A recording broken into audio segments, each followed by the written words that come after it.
Magandang hapon sa mga tagapakinig nood sa DZJV 1458 Radio Calabarzon, pati na rin sa mga tumututok sa Facebook at YouTube Live.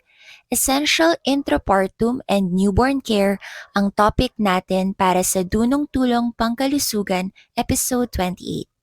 Sana ay di pa kayo nagsasawa sapagkat ako pa rin ang makakasama ninyo ngayong Sabado. Alam niyo ba na taong 2009 noong sinimula ng Kagawaran ng Kalusugan ang unang yakap o ang local implementation ng Essential Intrapartum and Newborn Care o EINC program ng World Health Organization?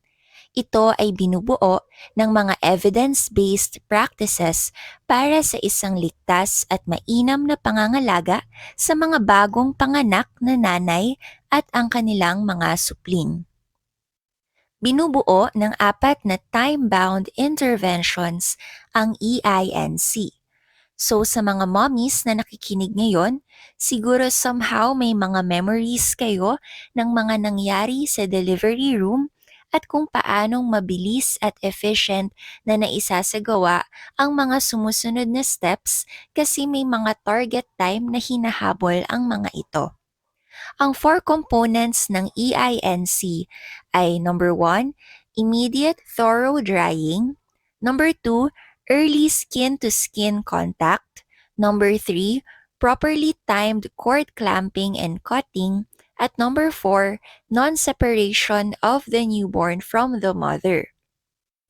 So sa una, yung immediate thorough drying, ito ay mahalaga upang maiwasan ang hypothermia o ang pagkakaroon ng napakababang temperatura sa mga sanggol na maaaring magdulot ng mga komplikasyon o makaapekto sa kanilang survival. Pinupunasan ng maigi ang mukha, mga mata, harap at likod ni baby, pati na rin ang mga braso, hita, binti at paa gamit ang isang malinis at tuyong tela. Pangalawa, ang early skin-to-skin contact ay nakatutulong din sa pag-prevent ng hypothermia. Kasi 'di ba, warm yung body ni mommy. Sa pamamagitan nito, maiiwasan din ang pagkakaroon ng hypoglycemia o ang sobrang babang level ng asukal sa dugo, pati na rin ang sepsis na siyang malalang immune response ng tao sa impeksyon.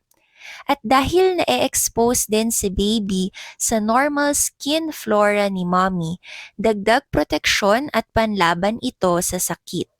At syempre, dahil nga may nabubuong bonding sa pagitan ng nanay at ng sanggol, nakatutulong din ito sa pag-initiate ng breastfeeding. So ang ginagawa rito, inilalagay ang baby ng nakadapa either sa tiyan o sa dibdib ni mommy. Tapos, hahayaan ng baby na gumapang papunta sa suso o nipple ng nanay upang masimulan ang breastfeeding. Pangatlong component ng EINC ang properly timed cord clamping and cutting na siyang nagpapababa ng posibilidad na magkaroon ng anemia ang bagong panganak na sanggol. Ayon sa mga pag-aaral, bumababa ang kaso ng anemia o mababang pula ng dugo sa 1 out of 7 term babies o yung mga sanggol na husto sa buwan nung ipinanganak at sa 1 out of 3 preterm babies o yung mga tinatawag nating premature o kinulang sa buwan. Dito naman, ang gagawin ay ikaklamp muna yung umbilical cord. So bago siya i-clamp, aantayin na matapos yung mga pulsations o yung pagtibok approximately mga 1 to 3 minutes.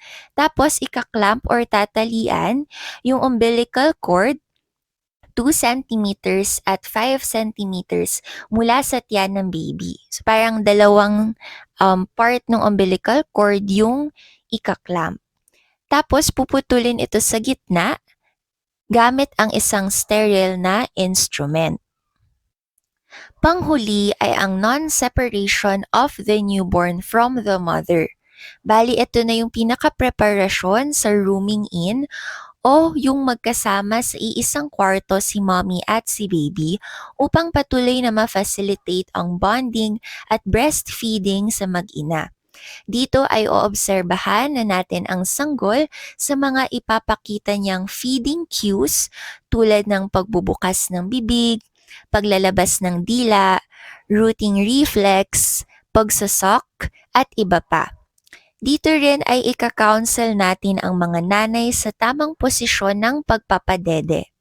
Mahalaga rito na madede ni baby mula kay mommy yung colostrum o yung tinatawag nating mother's first milk. Ito kasi ay sagana sa antibodies, particular ang IgA, na makatutulong sa pagpapalakas ng resistensya ni baby upang malabanan ang iba't ibang sakit. At alam nyo ba na 19.1% ng lahat ng neonatal deaths ay maiiwasan kung masisimulan sa first hour of life ni baby ang breastfeeding? Ang larawan na ito ay matatagpuan sa official Facebook page ng DOH. Naririto ang summary ng mga steps patungo sa mainam na EINC. Sa mga mommies na nakikinig nood ngayon, marahil ay yung unang beses na nasilayan ninyo ang inyong anak ay punong-puno na kayo ng pagmamahal para sa kanya. At syempre, mapapanatag kayo kung alam ninyong sila'y maaalagaan lalo na sa mga unang oras ng kanilang buhay sa outside world. Tama ba?